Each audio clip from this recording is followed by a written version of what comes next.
Alright guys, give me just a second. We're going to share this video out, and we'll be ready to rock and roll for some fun today. Just taking a break from trying to finish up a million different things. The best at it and mastering myself and seeing what I have within me. If you decide Feel free to share this out as well. I'm only posting it to one group, so wherever you think it may be appropriate, throw it.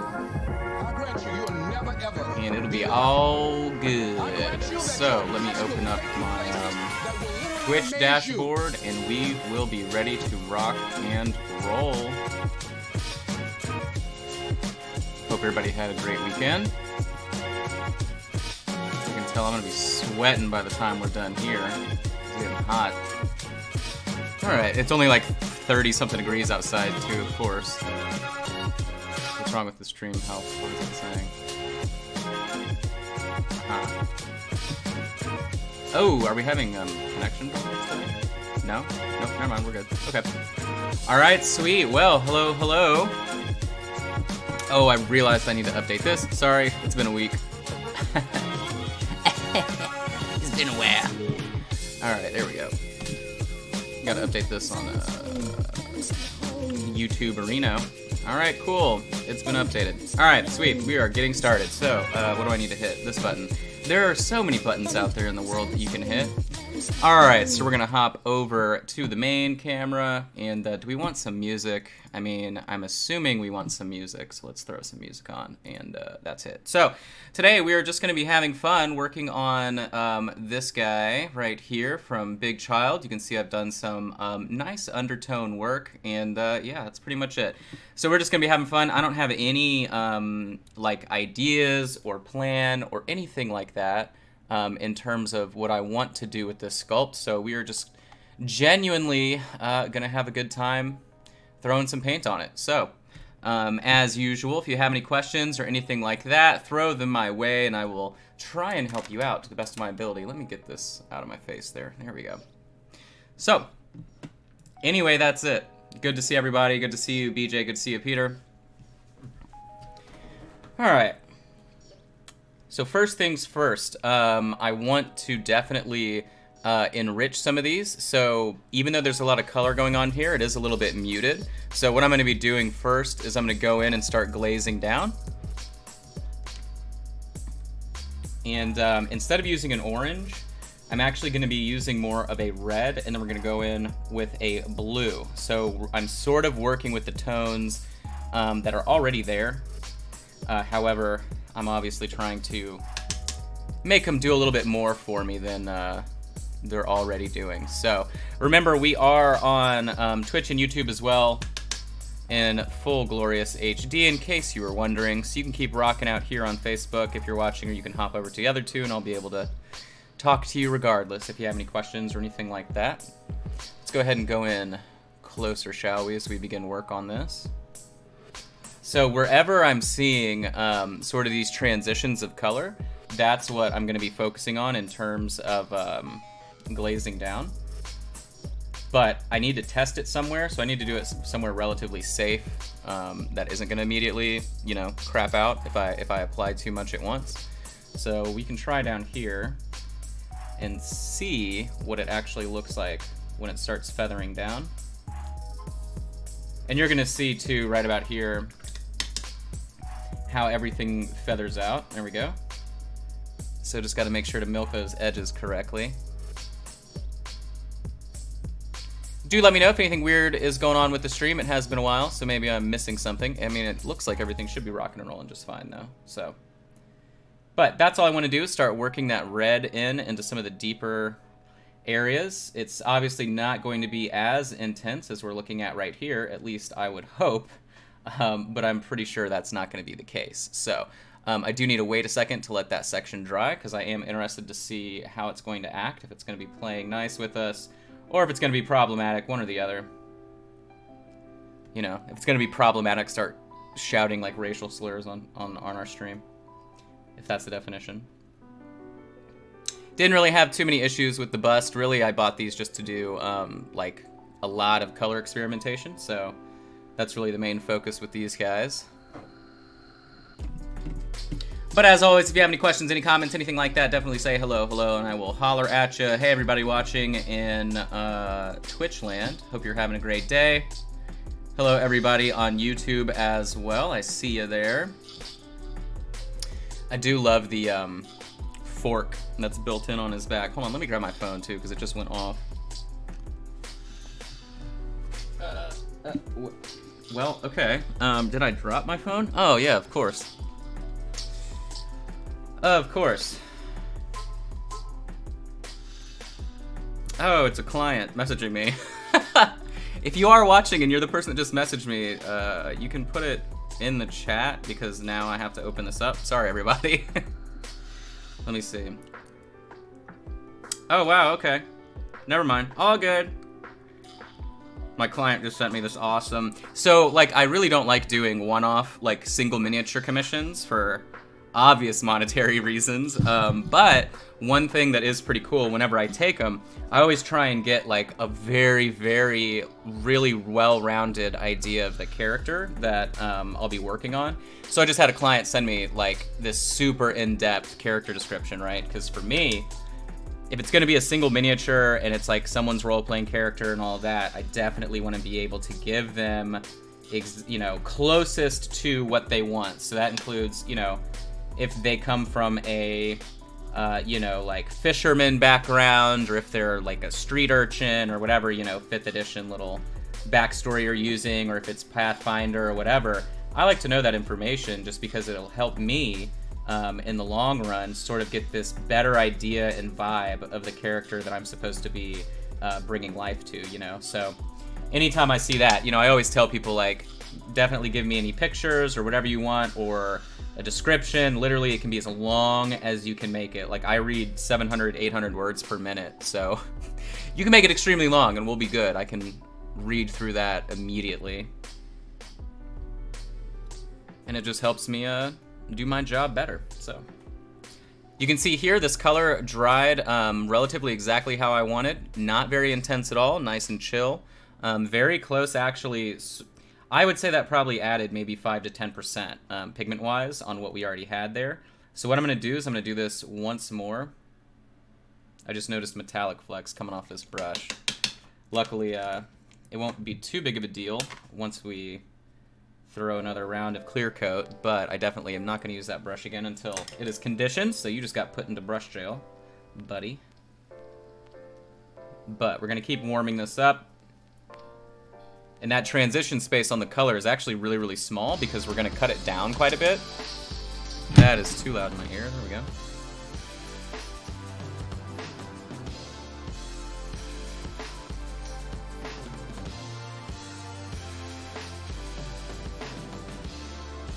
I was talking to Shoshi earlier today from Soshi's Magnificent Miniatures Painting. Sorry, I don't remember.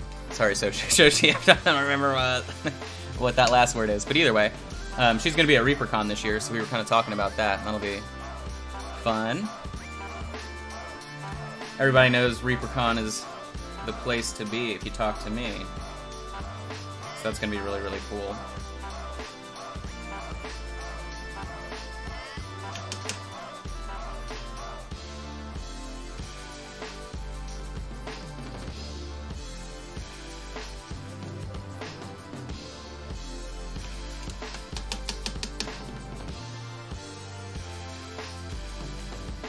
You can see how I do all my transitions. I block out the color first, and then I feather it at the edge like that. And that way it'll dry every single time, exactly how I want it to. You don't have to fight with it or anything like that. It'll work nicely. How's everybody doing here? I'm skipping through everything.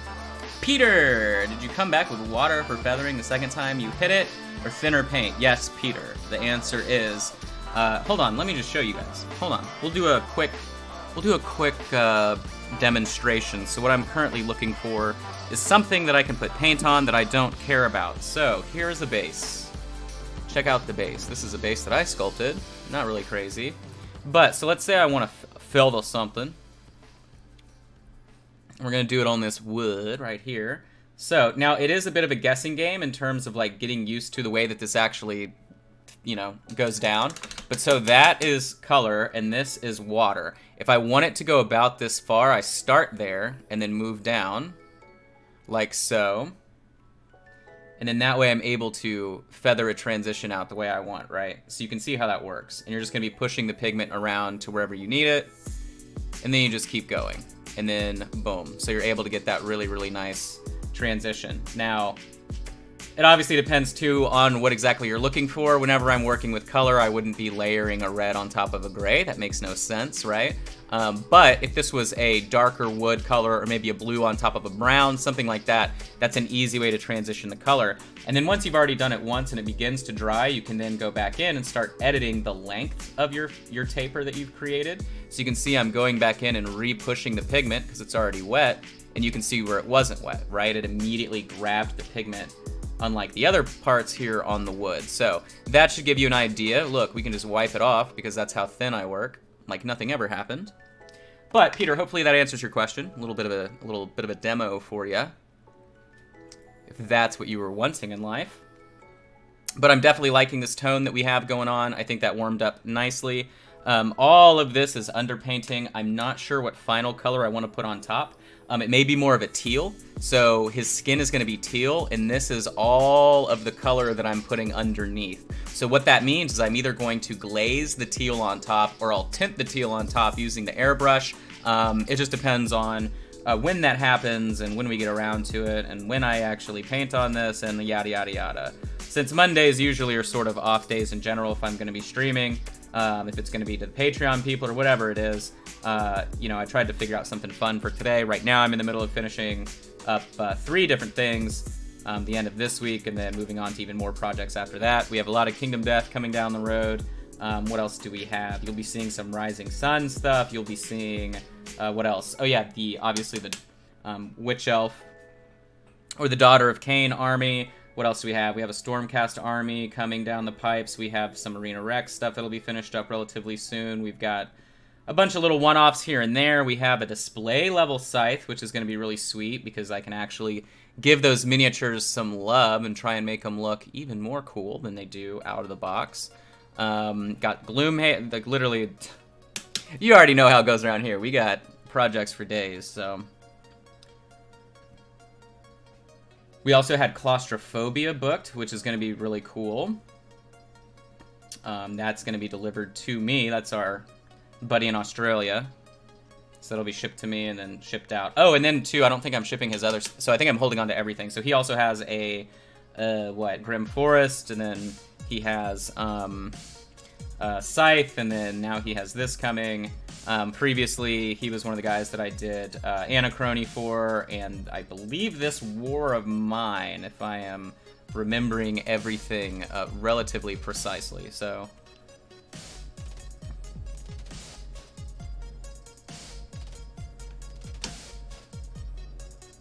with this, I really just want to create a tonal shift, so using it more as a wash rather than a traditional glaze application there.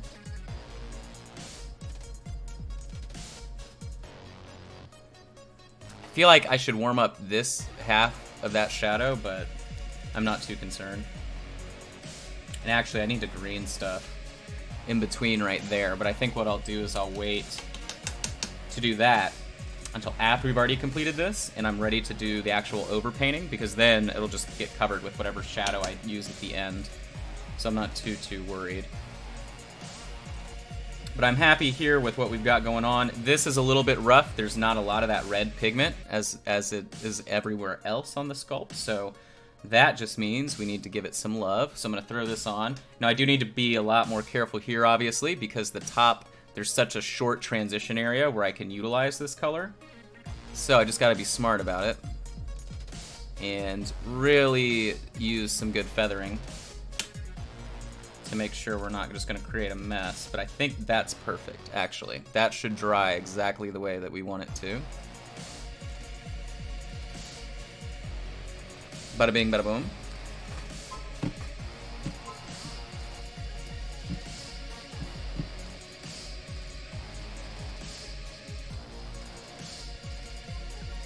Good, I'm glad that'll help you out.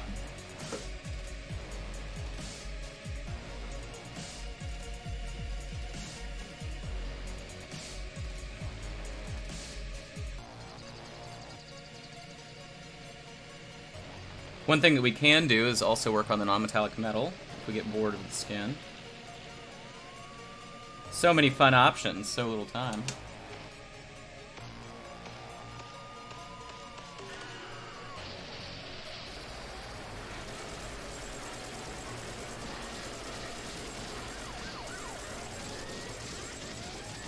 Warm up behind the ears here.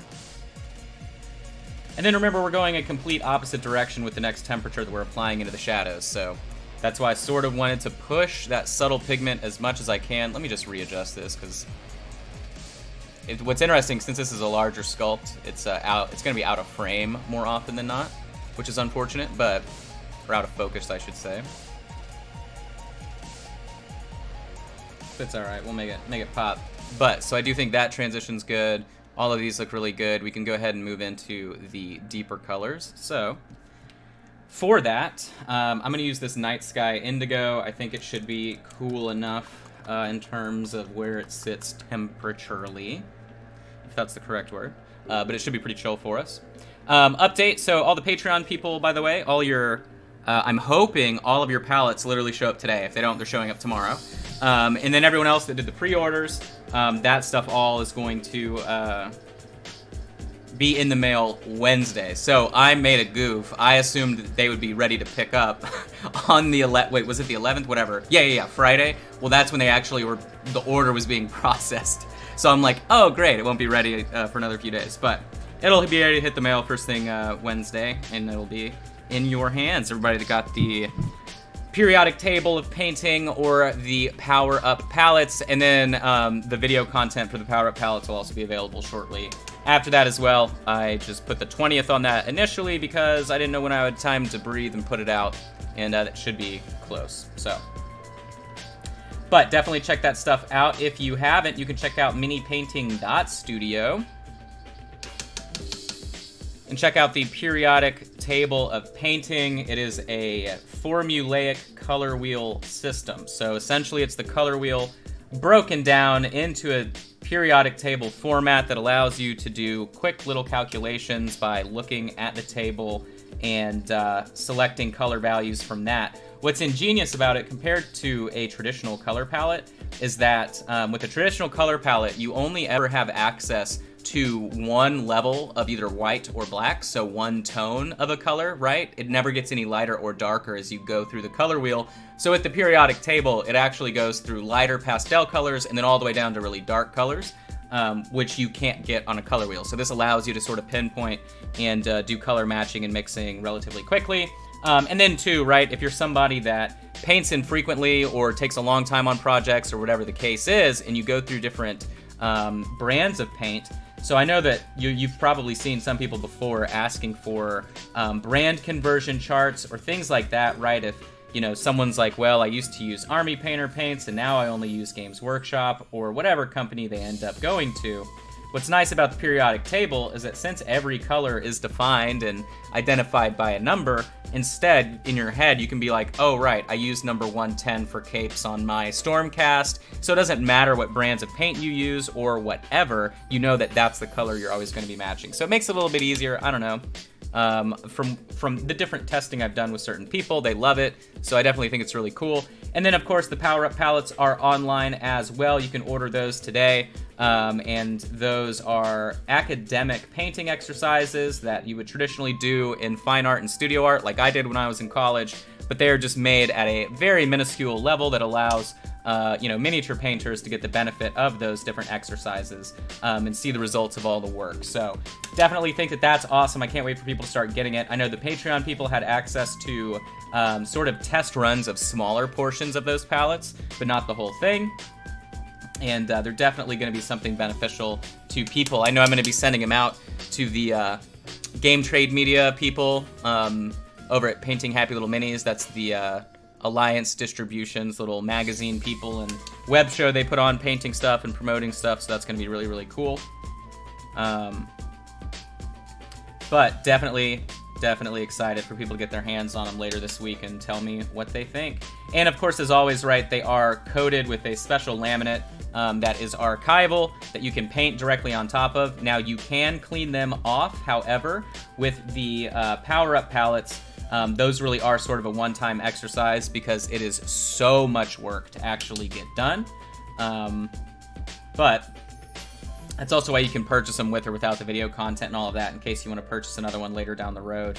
But yeah, so a bit of a longer explanation for you guys of the purpose and use of the power-up palettes. I definitely think they're really cool. My favorite, like, even though I think the control palette is probably going to be the most beneficial for certain people, especially those of you that are new to painting, because it's all about helping brush control and things like that. So I definitely think that's sort of where that product shines in terms of who it helps the most. However, for me and in artists in general, I think the most beneficial one is actually the color palette, because it's one of those things like, it's hard to learn anatomy when you're learning fine art other than doing life drawing classes and drawing naked people, right? Like, that's literally the most beneficial thing you can do as an artist, to learn anatomy and drawing from the eye and things like that. And color, the best way to get better at using color and understanding color is to literally mix an entire spectrum of color with your paint, and that's exactly what that process is. So it may take you a really long time, but what it does is it permanently increases sort of your muscle memory, so to speak, in terms of color knowledge and palette availability, and different things like that. There's a lot of psychology that goes behind color use and the different things that you can use it for, but a lot of the sort of guesswork in terms of mixing colors and knowing how to achieve a palette and actually utilize it is just really done through repetition. So that's what's cool about it. There's no product out there that really allows you to sit and do that with your miniature paints specifically without wasting a bunch of paint. And that's exactly what that product is for you to use your paints, get better with them, and not waste a bunch in terms of practicing and trying to get better. Or just not using it on a bunch of miniatures, right? And then being like, well, now I'm out of miniatures to practice on, or just, you know, not being able to experiment if you're someone that plays games where you have to have color schemes, army schemes, whatever. So, but that's sort of how I always like to describe that. Let's see, checking everything here. Do I use parchment paper or wax paper? It does matter. You want to use parchment paper, Brian. It's a little bit different than wax paper. So I used wax paper previously, though, before I started doing, like, cutting everything to size myself. And wax paper is cool. It works pretty well. But I will say, when you get down to the real nitty-gritty of thinning paint and trying to push pigment around, parchment works just a little bit better. It just lets you get a little bit further than you normally would, and I think that's sort of why it shines a little bit more than wax paper. But either works in a pinch, so hopefully that answers your question, but I prefer parchment. And what's interesting too, so like the Masters Stay Wet paper that comes with the Stay Wet palette, that's actually a really good product that works really well, just not for miniature painting and art pigments. If you're a traditional artist, it's a great thing to use because it stays wet during the session, right? But if you're a traditional artist, unless you're doing certain sort of crazy realism, things like that, you're not needing to thin paints the same way that we are. So that paints, the paper, the pores in that paper, the fibers are a little bit too big, and it really causes problems once you try and use it eventually because it starts bleeding. The colors will bleed into each other, whatever. So that's why parchment paper works better for us, right? Because we don't need anything that sort of is porous as that paper actually is with Masterson. So some people still use it, which is cool. And I know if you buy, right, a Stay Wet palette, which most people do, it comes with it, and you can use it in a pinch as well. But I always think that parchment's just better.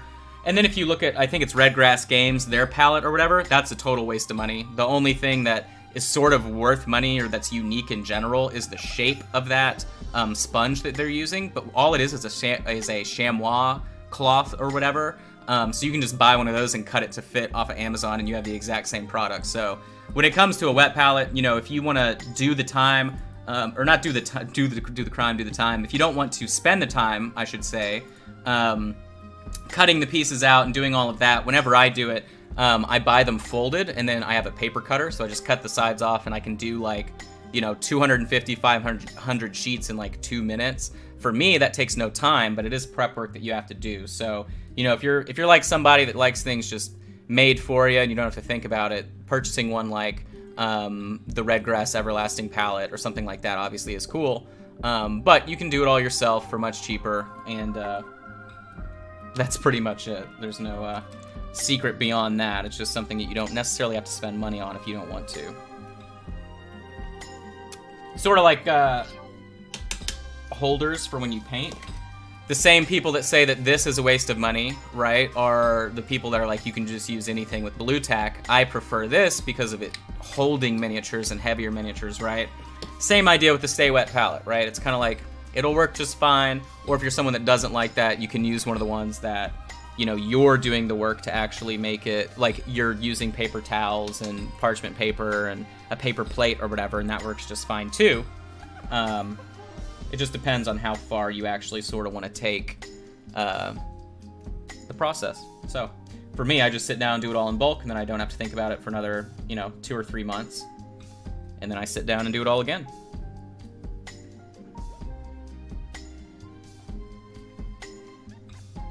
Now I'm going in with a dark teal, which really should just dry in more of a much more pigmented blue, greenish blue underneath the purple we applied.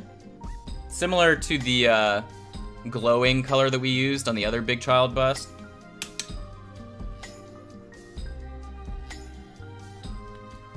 All of which I'm hoping to, we'll see. All of them are definitely contenders for competition pieces, but I feel like by the time ReaperCon rolls around, I'm going to have so many options that I'm going to have to really pick and choose what I want to enter. But I'll have my display case with me this year at ReaperCon, for sure, so I'll bring, like, all the cool stuff I've worked on throughout the year to show off. Obviously, I'll be entering the crazy neon growing Reaper. Growing? Glowing. Sorry, that's the word I was trying to use there. But that'll be entered at ReaperCon, because it just seems fitting.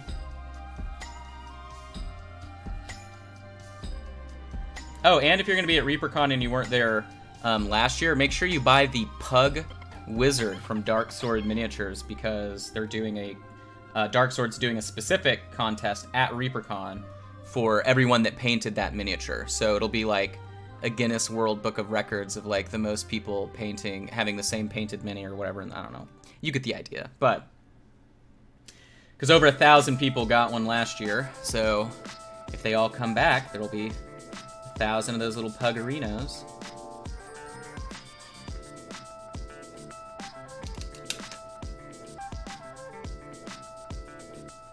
No, I didn't want it to go there. There we go.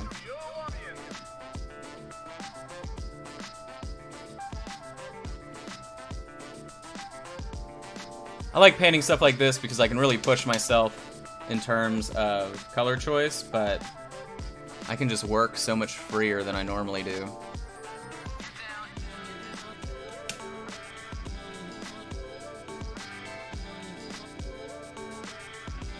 Ooh, yeah, look how that's gonna dry.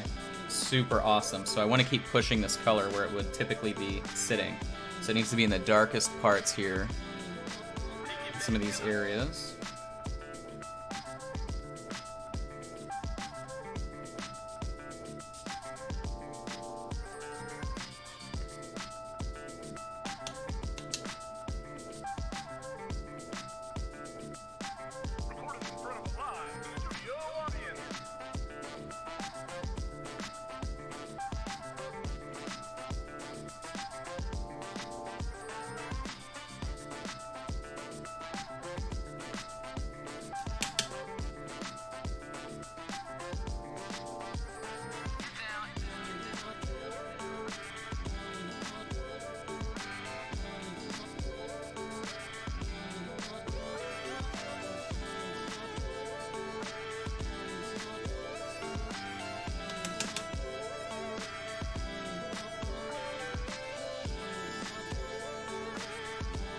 So again, if you're just now joining and you haven't been watching, all the colors that we're applying right now are literally the under colors that are going to be transparently affecting the final color that we apply on top. So, a lot of prep work for only a little bit of a payoff, which is pretty typical. Leaves your paint chalky. Stay wet sponge, yes, that works. It's the wax paper, Brian. That's what's happening. Because the sponge doesn't affect... Like, I'll put it this way. The sponge is a neutral... So, the amount of water that you're putting on that sponge is a lot. Like, it should almost feel like the paper is floating on that sponge, and the sponge is almost floating in the water, if that makes sense. Like, it's a very thin line to cross where you've loaded those sponges full of water, like a lot of water, to where it almost looks like it's sitting on top of the sponge, right? Like, one tiny little hair width.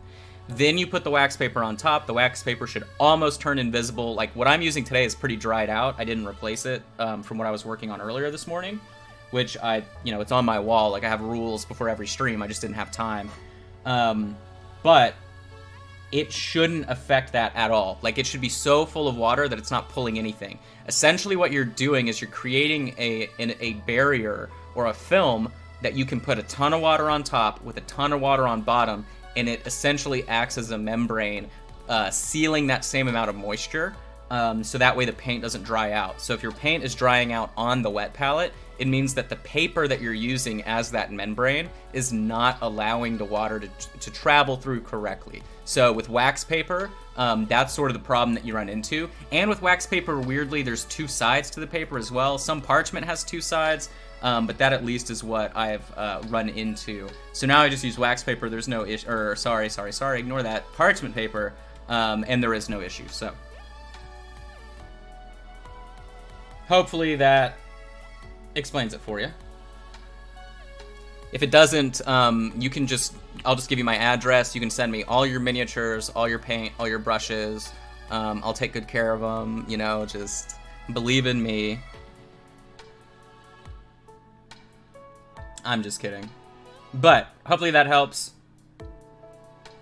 I can try and find what I used specifically. I actually think I have it on the Amazon page. So if you go to amazon.com/shop/mini painting studio, I do believe the brand that I used is on there. Now then, I have that on there just for people that may not be able to find it at all, or maybe have a gift card, because with that item, unless you just really don't want to go somewhere to find it, you can find it like $1 cheaper in person anywhere else in the world. So it's on there. I mean, you don't have to buy it if you don't want to, because if you bought it, I might get like 1 penny in the actual referral commission, so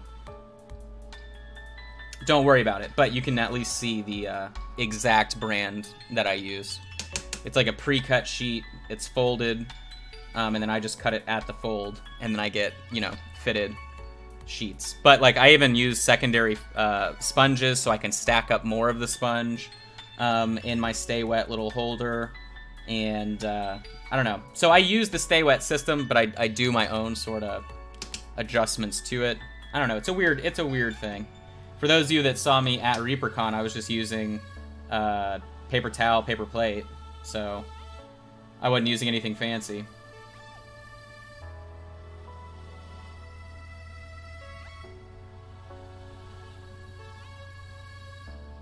Sort of want to do the tips of the fingers in this color, but we'll really transition that out.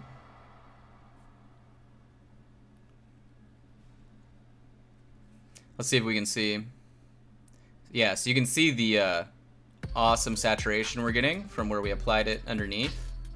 So we'll keep pushing that a little bit.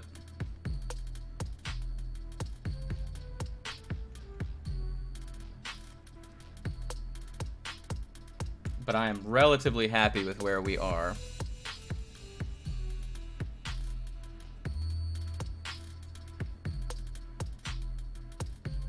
And again, too, so if you're just now joining, I'm not sure what the actual color of his skin's gonna be. A safe bet, though, is obviously using very varied shifting hues and tones. So, by doing a light Yellow tone is our brightest, transitioning to an orange, to a deep magenta, then to a dark, deeper purple, then to this crazy teal. We have a really awesome temperature shift, which means even if I wanted to paint him with a natural skin tone, we're gonna get awesome depth and color when that's applied. But I'm playing around with the idea of like a teal, like a, blah, blah, blah, what do you call it?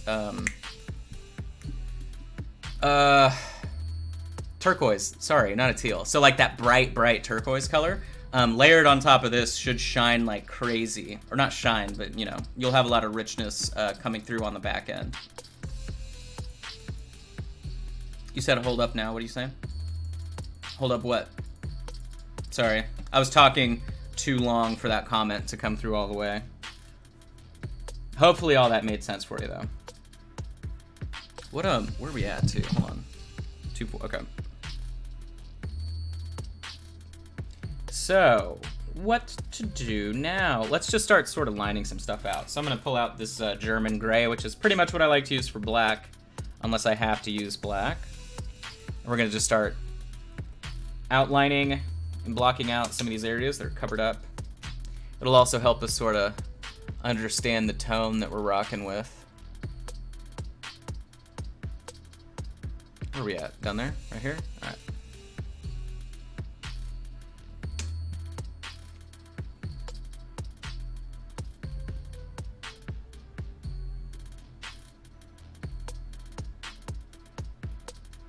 Love using German gray for black because if you apply it thinly on top of something that's not as dark as it is, you'll still get a little bit of the previous tone shining through. And then you just apply a deeper wash to the German gray, and then it comes out to a pretty much instantly worked black. But it is dark enough for me that I like to use it for blocking in areas that I haven't done anything yet, that may be too bright, because it just sort of helps me keep a good contrast the entire time I'm working. I've been mentioning that a lot more as I'm working through the process as well, because I've sort of seen through our Patreon classes and paint-alongs and things like that, based on some of the other people's work, that paying attention to your contrast as you're working through the miniature is something that a lot of people can work on. So I'm just trying to vocalize it a little bit more and make it more obvious that I do check that while I'm painting. And so that's the part of the process right now that we're doing. So it's not just simply, you know, I'm going through and darkening things that are going to be darker. This is sort of like a gut check in terms of the amount of color. Another good way to think about it too, whenever you see me doing like a paint job on something and then I go back through and paint the base black while I'm working. So even if I'm going to go back later and apply basing texture and give it a nice pretty scenic base and all of that, I'll still paint the base that it's on pitch black, so that I can test the contrast versus the deepest value possible. Because obviously right now there's no black in this entire paint job, and the color that we're applying is the deepest color. So it's a good way to kind of make sure that your contrast is good. If you need to push it further, which we will on this, obviously. After all the work is done on the skin, you're gonna have to push it quite a bit. But it just helps you out while you're working. If you're someone that paints directly up from black, not the best technique, because you're already working directly from black. There are a lot of really good painters that work that way, so I have no beef with that. But sort of working back and forth the way that I do, you can't really do that, so. But I need more of that German gray. Oh my god, this fur hoodie's literally killing me. I'm dying. It's so hot. And I have the coffee indigestion again. I'm doing great today, guys. Since I got a nice Starbucks gift card for my birthday, I definitely went to Starbucks again today.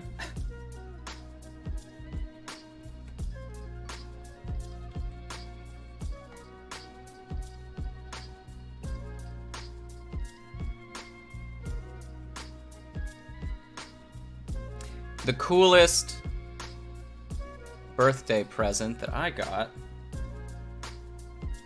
were some dry-aged ribeye steaks. Now, I take that back. I mean, I appreciate every gift that I was given. But my aunt, it's so funny. I don't know when she started it, but I think it was at a Christmas one year. She got me meat, like nice, expensive dry-aged steaks as a gift because I love to cook. And so that's always been the thing that she does every year, so.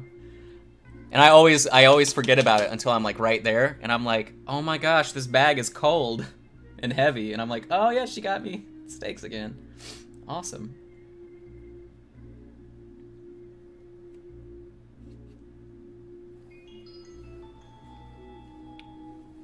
Look at all this great detail you're getting to paint a dark gray. You know, spending like 1,300 bucks on the new camera setup. This is exactly what was intended for it. Giving you these HD close-ups of painting solid colors.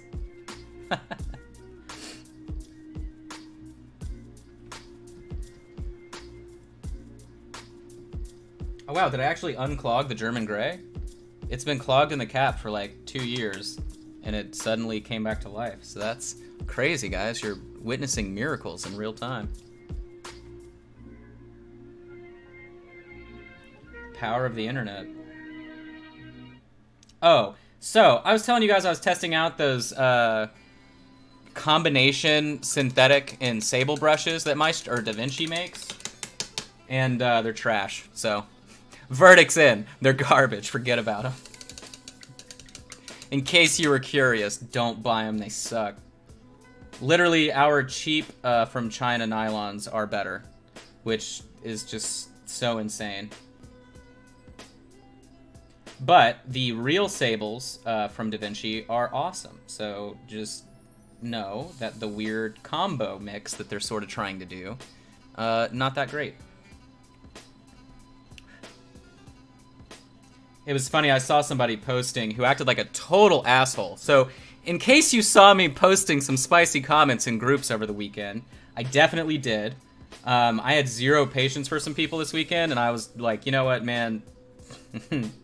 You're a moron. And so I just sort of told people they're morons, and then I left the group. But either way, there's a guy that has some brushes on Kickstarter right now that he calls them ghost brushes, meant, like it's ghost brand brushes meant for miniature painting. However, he pretty much told me that I was like a nobody and didn't know what I was talking about when it came to brushes until I linked my page. Then he said that I wasn't an impressive painter and that just some other shit, so I blocked him. But what he's doing is he went on AliExpress and he is reselling brushes that cost about 10 cents a brush and selling them for $35 a set. So in case you see that Kickstarter and you're wondering if it's any good, it's absolute literal trash brushes straight from AliExpress that he's putting a, what, 400, 600% markup on. But that's the thing. If you're going to be using a nylon brush, the material is always going to be the same. The color will be different based upon whoever's manufacturing the brush, because you can make nylon any color. So some make it like a natural tone, some will make it white, some make it like black sometimes too. Color makes no difference. The nylon's the nylon, right? Obviously the size of the bristles matters, but pretty much all of them that are made in China that are either made for nail tech people, so people that are doing ladies' nails, or watercolor, are all the same width of hair. And then it just depends on who you buy it from. But, you know, straight synthetic nylons work fine, but you should never pay, like, literally anything. Like, for $2, you can buy a pack of 10, and they work great. For 20, you get 50, right? Like, you shouldn't be paying money for them. But what's weird that I ran into was whenever you have a combo brush, like the ones that I bought from DaVinci, where you have real sable mixed with a synthetic nylon, what I've found is that they actually fight each other. So what happens when you're working with paint that's super thinned down like we always work with, the nylon doesn't expand at all, right? Because that's how those brushes work. And then the sable begins to expand the exact same way that real brushes do. And then you get the craziest brush tip shape that I've ever tried to work with. It doesn't stick together. Now, if you're using just straight up paint, it's actually a really nice brush. So if you're just a typical artist or whatever, they work pretty well. But I was just like, wow, this is insane to try to work with. So both of them that I bought are pretty much just nothing but trash, to me at least. I might use them for like base work or whatever, but this is what I was talking about right here in case you were wondering. The DaVinci Cosmo top. It is a combo. You can see it's Mix B. It's real sable mixed with nylon. You can see it right here. You can see the nylon's in the middle with the sable on the outside for the most part, which is such an odd choice. But let me try and get it popping for you. So, all right. So you can see the brush tip here, wet. Isn't that crazy? So what I'm gonna do is I'm gonna knock it to try and get it to a point. Now, in the packaging, it had a perfect tip. So if you've never done this before with a brush, look at the face cam real quick. It's wet. I'm just gonna bang it against my finger. So you can see the brush tip structure there. It sort of just does not have a uniform shape. If we compare this to this DaVinci, which also needs to be cleaned, but it should still work. Oh, wait, hold on. We'll use the big DaVinci. So we'll use this big sable brush. So I'm gonna get that wet, so you can see. Here's the brush tip when it's loaded. Super expanded and full of body. I'm gonna do the little tap trick. Now check out the tip. Look at that. Okay, this brush was the same price as this brush. So just look at the difference in body. Uniform versus wonky. So hopefully that gives you an idea whenever you're talking about the different types of brushes. Even if you have an all nylon brush, which is what we use with our cheapo throwaway brushes, that actually work really well, those work best on their own. The same way that sable or natural hair brushes work best on their own. When you combine them, you get the strangest texture and brush shape. Like, I was fighting this thing the whole time I tried to use it, so I don't know. But now that I've put some work in with these Cosmo tops, just know that they're not really the best for what we do with miniatures. Now, no shade, because right now I'm going to use their regular sable brush, and it's awesome. It's exactly like a sable brush should be. So just kind of know that that's how that pans out. But I didn't know when I was buying them. I was just like, wow, this could be cool, because they're like $2 cheaper or whatever than you would normally probably pay. So instead of paying like 16, you pay 13, or 14 after tax. But it is worth it to spend a little bit more cash. Or don't, and just buy straight up synthetic brushes that are super cheap, because it'll still give you the same utility.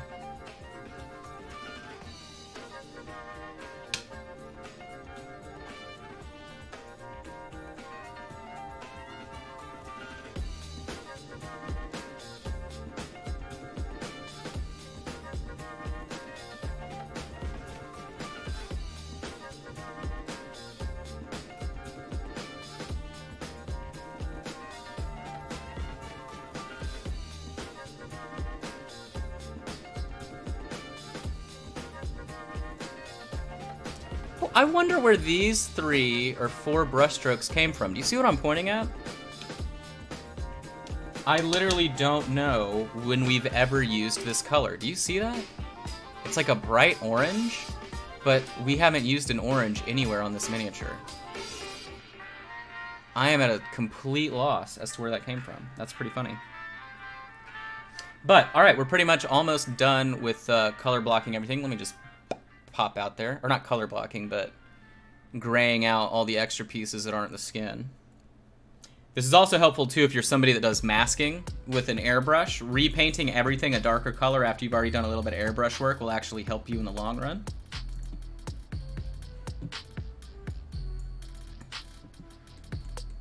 Scrolling through all 3 different platforms here.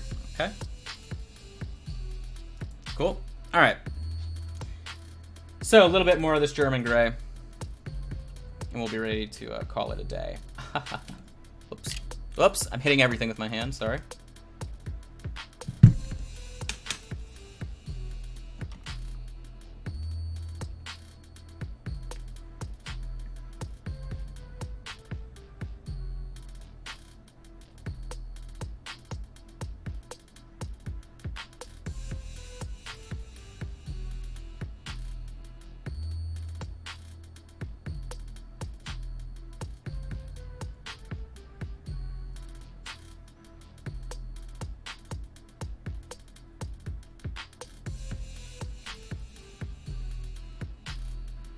Exciting, I know. Super exciting. This is yeah, I was about to say this is the only bust out of the 3 that we're messing with from Bigchild that, like, I can't do some kind of weird glowing effect on, or like a strange color shift. Because this guy is just a goofball with a funny pose, right? Now, he did have a chicken. Unfortunately, the chicken's legs broke, so I can't mess with the chicken. But instead, we're just leaving the fork in his back. But such is life when you're dealing with resin. You know, you have a piece break, you're pretty much screwed. But all the other ones have like a feature that's sort of like a focus point, so you can do something weird. So with the, in air quotes, normal pirate orc, we obviously did like the cool red, orange effect around the eyeball, and then with the other dude, he's obviously like literally glowing from the inside out, all kinds of crazy colors. This guy is just going to be an exercise in sort of atmosphere, I guess, because we can do some cool lighting effects afterwards with the airbrush to kind of give him like different tones or be fully lit or whatever the case may be. So I think that's everything. Oh, this eyebrow, sorry. I'm a liar. But I think that is defining everything else other than the skin. This side of the mouth is a little bit difficult. So that probably would have been easier without the arm attached, but you know me, I literally paint everything assembled. Actually, so the only thing I've painted recently in a sub-assembly is the blood cauldron, or whatever it's called, from the Daughters of Cain. Just sort of on the shape of that, I had to airbrush it separately, but everybody's gonna love those pictures. That's gonna be shipping out. He's sending me 2 more in the mail today that he sort of forgot or found extra, 2 more characters. So that'll be thrown in the mail today, and then I should be done this weekend with that commission. It's already pretty much done, so I'm just waiting on those 2 to come, and then I'll get them done. But you'll really like the way that they turned out.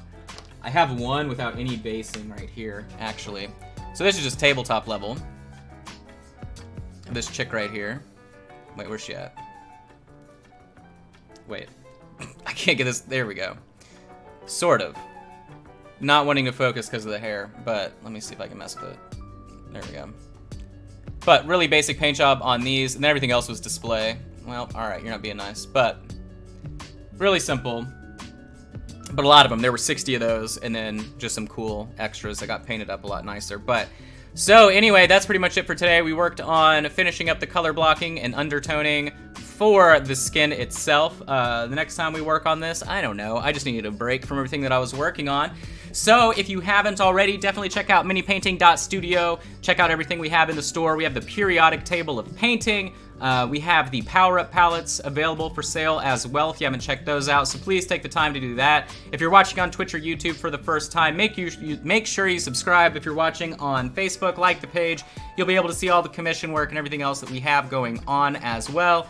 Streaming Monday through Friday. So thanks so much, guys, and I will see you later.